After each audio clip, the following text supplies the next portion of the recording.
Okay, so you guys have been in Johannesburg in this past week. Yeah. Tell us what it's been like and what it was like to perform there. It was a very special show for us, Johannesburg, because it was our first time to South Africa in general. We really didn't know what to expect, what the audience was going to be like, and news was slowly trickling to us that there were going to be people really like to enjoy themselves and get value for their money and really come to a show and just enjoy the band.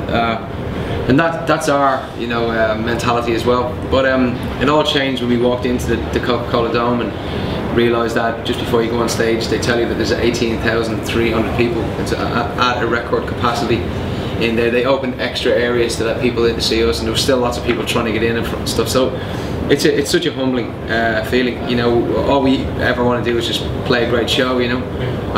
The show was unbelievable.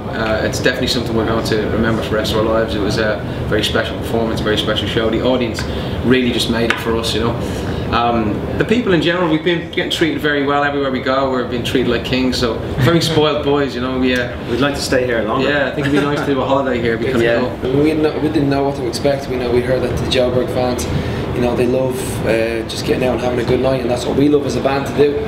So if you put those two things in a room together, something magic happens, and I believe it just went off the other night in Johannesburg. When they sang along to the music, I pulled out my in-ear monitors, and I've never heard people sing along that loudly in a room. As I say, it was our biggest show with that many people in a room to see us, and it was incredible to hear them all singing the words back, and they really knew the song.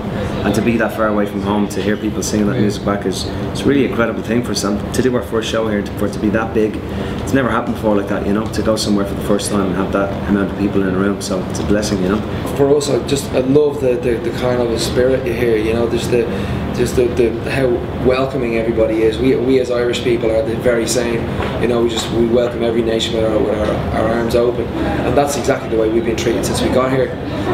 So the expectations so far, it sounds like I farted at it. Yeah, I thought he did. I promise you. Find out after the break, Danny actually farted. But since we've been here, I haven't been aware of many South African acts, until we got here. And obviously the Arrows we're very familiar with, and Toomey as well. I got to listen to a few of his songs when I first landed. So slowly but surely it's all soaking in and it's all coming in here, which is exactly what we wanted as a band. And having the Arrows as an opening act for you guys, what's that? They're very interesting. I was surprised to see two girls, just two girls in the band, but they're really, really good at what they do. It's very, very interesting. I watched them the other night when they went on to support us, and they have a great energy, and the crowd knew all the songs and they were bopping along to it, so they're really good.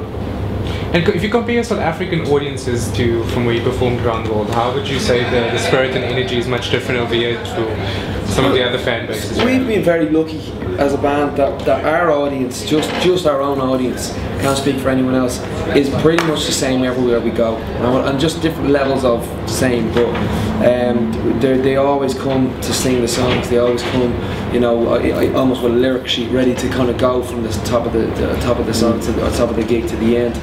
Energy wise, I guess it's whatever the bit of magic that happens that night. Sometimes the voodoo is there, sometimes it's not, if you know what I mean.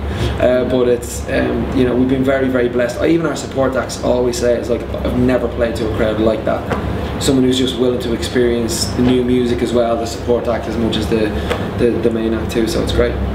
So what can we expect from you guys for the rest of 2011? What you guys going to be up to? We're slowly but surely trying to stop this massive truck, which is the script.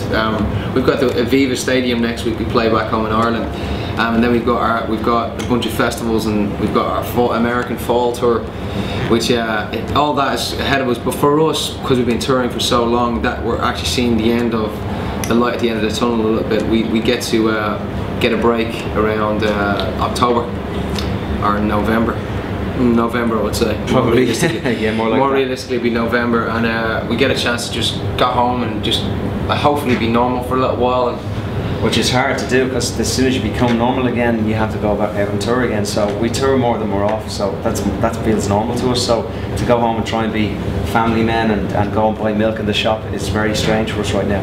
But we need that every now and then to balance us out, I suppose to also fuel, you got to live your life and also to also fuel the music and things like that. So we've got to go away and just experience life again for a minute, because life on the road is not exactly a accurate normal example of life, So we'll get the chance to do that, and hopefully then really start working on album number 3. That's really a focus for this year,